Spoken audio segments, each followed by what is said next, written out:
In this video, I'm going to show you how to sign out or log off from your Power Pages site application. Now, sign out and log off is pretty straightforward process, but sometimes you may get involved in a situation whereby you may not even find that log out or sign off button. Okay. Now, remember, if the profile is enabled, you can sign out or log off using the menu item. As you see in the screenshot over here, you're logged into this application and you can click on your profile and then you can sign out from the application. Now, what if the profile is disabled? Okay. Now, here, if you do not find this particular red box like Girish Uppal profile and sign out, how will you log off? Okay. So, what you can do is like you can, like say, put this URL, append this URL to your site, and then you will automatically log off. Now, I'll show you both the cases in the demo. Okay.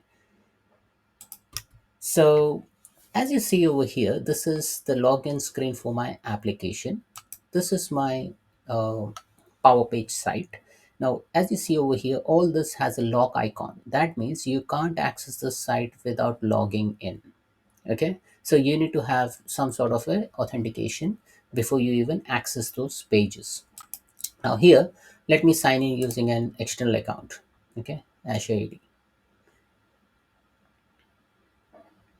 Now, the moment I sign in, uh, I should be able to see the page. Now here, if you see, there is no logout button, right? Because I have disabled profile. Now, how to disable the profile? By default, it is the behavior. So if you go to site settings and if you search for profile for your specific website, so my website is Movember, so the profile enabled is false, and that's why you don't see this profile over here and you can't log off from this application. Now, how will you come to know whether you are logged in or logged out of this application? Now, there is no direct way. So what you can do, you can just append the URL slash account slash login slash log off.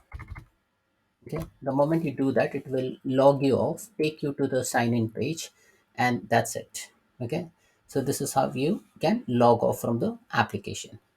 Now, the second scenario, which I told you, is by doing the profile page. Okay, so if you enable the profile for your application, so if I go to profile, enable site settings, and make this value as true and save this, and once it is saved, I will sync this site.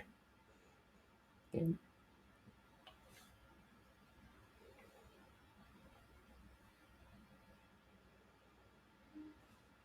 and I will refresh this page. So this is the sign in page for my website.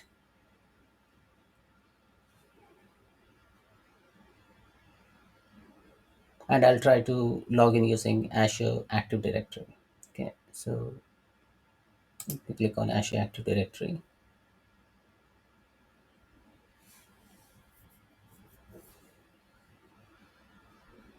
and it has now signed me in. Now, if you see the behavior from the previous execution, you will see the profile link over here. Now, from here, I can easily find out whether I'm signed in or not. Now, yes, I have signed in, and I can sign out from clicking over here. Now, if I click on sign out over here, then again, the same behavior kicks in, and then you will be thrown back into the authentication page. So that's it, folks. This is all about enforcing log off or sign out for your application in both cases, whether the profile is enabled or if the profile is disabled. And if the profile is disabled, you just need to append slash account slash login slash log off to the URL, and then you can sign off. Or maybe you can create a separate button within your application and you can redirect to those particular URL, which I have just mentioned in the video. So that's it. Thanks for watching.